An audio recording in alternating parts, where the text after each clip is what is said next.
the two teams compare? I mean, is Toyota as slick and as efficient as it appeared that Jaguar was? Well, TWR Jaguar team have an awful lot of experience, and it was really good driving for them. They are a very slick team, as you say, especially at Le Mans, where the pit stop work is very, very important. But the Toyota team learned an awful lot last year and this year, and they're getting better all the time. There's a change in the order there. In fact, we now have Derek Warwick and Yannick Dalmas leading from Bouchou and Ellery. So that's a change in the top three of the Peugeots there. All still, of course, the Peugeots, but different driver pairings coming to the front of the field. And I think we've all been pleased as we watch your very self driving there, Andy, that Derek Warwick got the championship. Yeah, it was very good. Nice now we've got 2 world champions from England this year. That's great. I'm very happy for him. But of course, as we watch the Peugeot pit stops and the amount of money and the amount of equipment that Peugeot have here, I mean, they really ought to have won this title, oughtn't they? Well, they've done a superb job, really. Everything they have is very top quality. They've obviously worked very, very hard. And that's a very good car, and it would give a lot of people in Formula One a run for their money, I think, if they decided to go that way. I think this is Eric Ellery in the car now getting a push start, and he manages to stall it. Now, how easy is it to do that? Well, I guess if you're nervous, you could make the mistake, but all I do is when the car gets dropped off the jacks, I just hit the throttle and drop the clutch. And I don't care how much dust is flailing around, I want to get out of the pits as quick as possible. Well, he is inexperienced, as we've said. He's done a lot of Formula 3, but this is very, very different kind of power, of course. It is, but he's doing a superb job. Now, tell us a bit about the circuit, Andy, the 29 Spice. We just saw a glimpse of it in the yellow Spice there. You came up behind him many, many times, I think, in the race. Yeah, and every time I did, he looked to be driving totally flat out. He's sliding all over the road. I mean, he's obviously enjoyed himself in the car. But unfortunately for him, well, and us too, the difference in speed between that car and our car is so great. There were times in 5th, he can't lift. He's just got to go and hope that the other car's seen him. And he was that was close. He was up on the curb, he just touched the grass, and that's, of course, the Peugeot race director, Jean Todt, watching that little incident, I would think, with his heart in his mouth. Yeah, he nearly lost a car there. Yeah. Well, we're about halfway through this, the last round of the World Sports Car Championship, and we'll be talking to Andy Wallace a bit later in the programme about the future of sports cars, and in particular about Le Mans in 1993. Do stay with us, we'll be right back after a short break. Particular reason why they've swapped the drivers about, do you know, or is it? Well, this is not really my decision. They decided that's the way around they wanted to do things. Fine, no problem. Here comes the Italian-driven Spice into the pits. That's the car of Randaccio and Stingbrace. And these Spice Fords are really beginning to look a bit old-fashioned now, aren't they? Yes, they are, but we really need them, and it's a shame. Dalmas and the 2 young Frenchmen in 3rd, and Jeff Lee is now running in 4th, and you in 5th, Andy.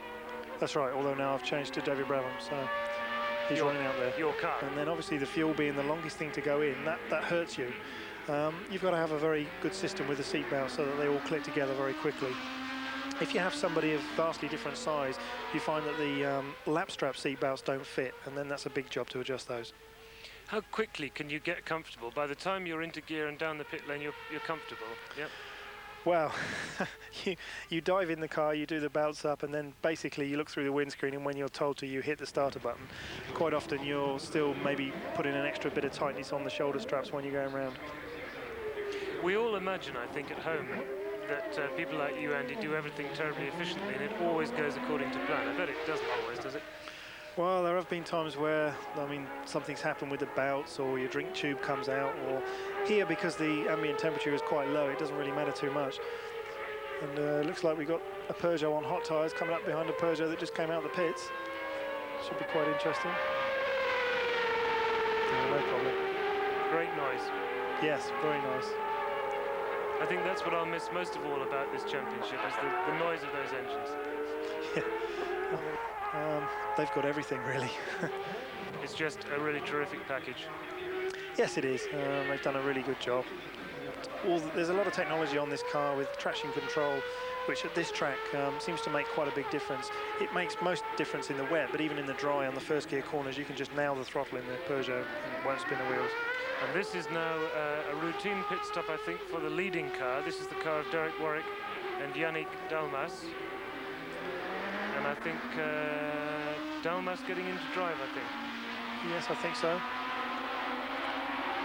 But wait a minute, there seems to be some sort of a bit slow on that stop there. Couldn't quite see, maybe it was, I think it might have been the fuel man was a bit slow there, or he was late.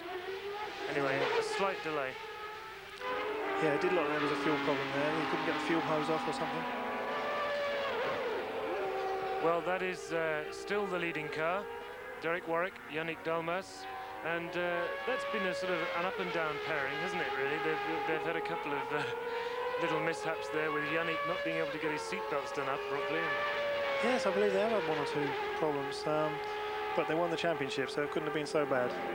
We've got a spice battle going on here now, so the Peugeot's got to thread its way through a private battle between the two spices. Shouldn't take long.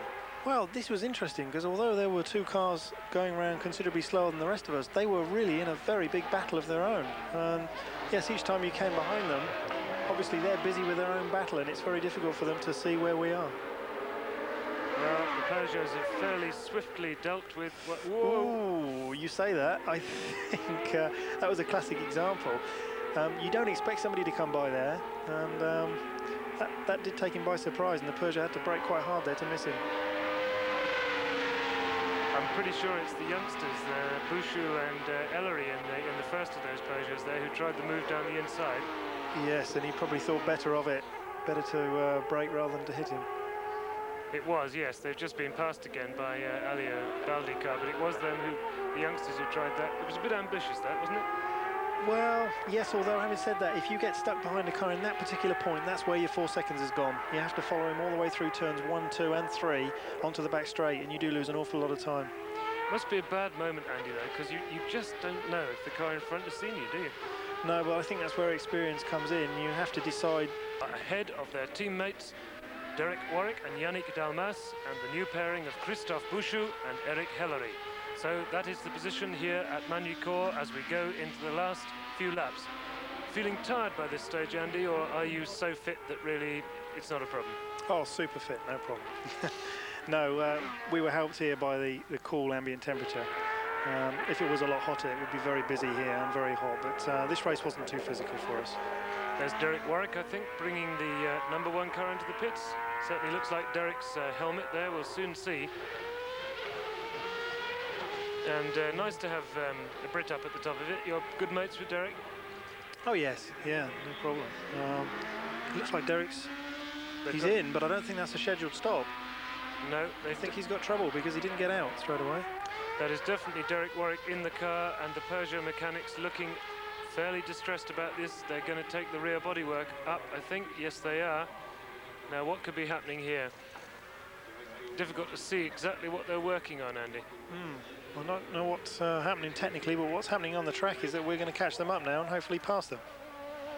I know that Derek gets he can get irritated, I know, on these occasions. We've seen him sometimes this year. And there is Jean Todt having a look at what's going on. Derek talking inside the car, waving his hands about.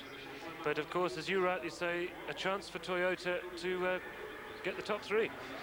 Into the top 3. Yes, it could be so. It must be very disappointing for Derek. The car's been going very well all race, and it's quite a late stage in the race for something to go wrong. But looks like they know what it is. It looked very much like a man with a cigarette in his mouth. Surely not. It was a man with a white something in it. I don't know what. It must have been a pencil. Yeah, it must have been a pencil. Absolutely, yes. But obviously, furious activity in the Peugeot pit. Neither Andy nor I could see at that point exactly what they were working on, but certainly something on the engine, almost certainly electronic, I would think, because it's not terminal. They're going to get the car back out onto the circuit. As we look now at the third of the Peugeots, number 71, driven by Bouchou and Ellery. And what a good race these two have driven. They haven't got nearly as much experience as Warwick, Dalmas, Alio and Baldi. Ellery certainly done some fine races in Formula 3, but both of them inexperienced compared to the others. And really, I think we could say they've hardly made a mistake all afternoon, done a good job for Peugeot. Lights on at this, whoops, as I think that's Warwick back out, a bit shaky under braking there. Yeah, it looks like he locked up the rear wheels there. No, Yeah, that is Warwick, yes. So whatever it was is now fixed, and he's got the job now of trying to catch back up again. And lights on here, the Jeff Lee's car. This is presumably just to say to people, look out, I'm coming. Yes, actually it was getting quite dark. It looks like it's getting very dark now. It's easier for the slower cars to see if you have got the lights on, but there are times if you leave the lights on for the whole race, you might flatten the battery, so... And he's coming right up behind you, Andy, I think. Yes, I don't remember this bit. He is coming up very close behind, and he's got a Peugeot behind him too, so I don't know what's going to happen here. Now, have you seen him by this point? Presumably you've caught a glimpse of him in your mirror here, I would imagine. It doesn't look like he's lapping faster though, does it? So he's not making much, much, to sit there. But he's got a Peugeot right up behind him, so this could be interesting. Now we're onto the straight, very quick here. Yeah, this is the fastest point on the circuit, and breaking into a first gear hairpin, so it's the easiest place to pass if there is an easy place. And yeah, he's got through. Does. Yeah. Now well, no retaliation there. What's happening here? I'm not exactly sure.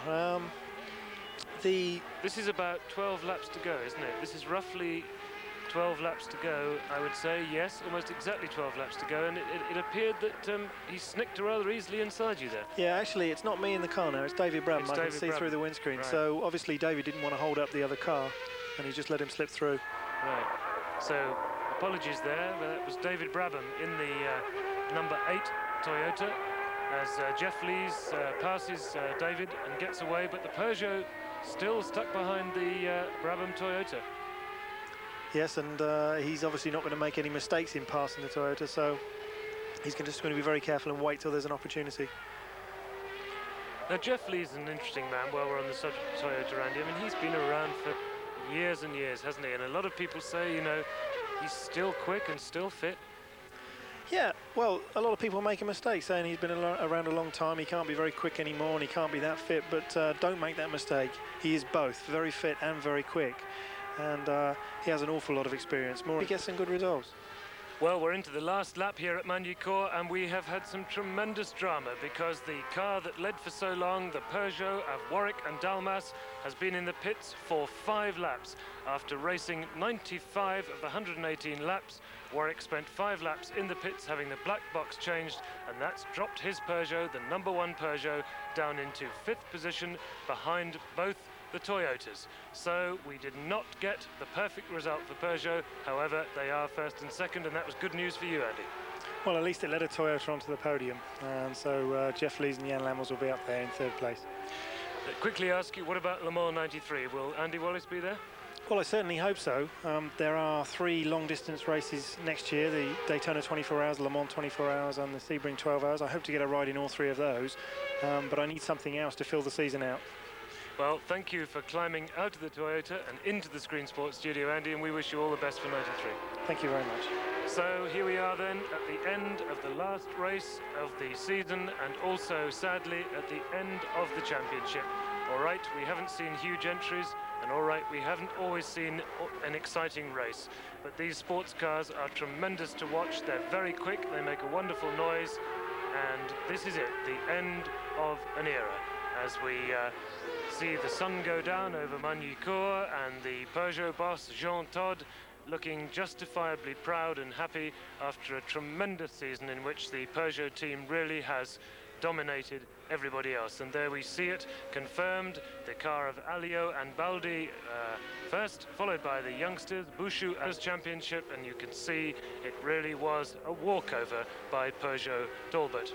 So it's Rob Widows saying goodbye from Magny-Cours, and thanks to Andy Wallace as we watch the usual victory celebration.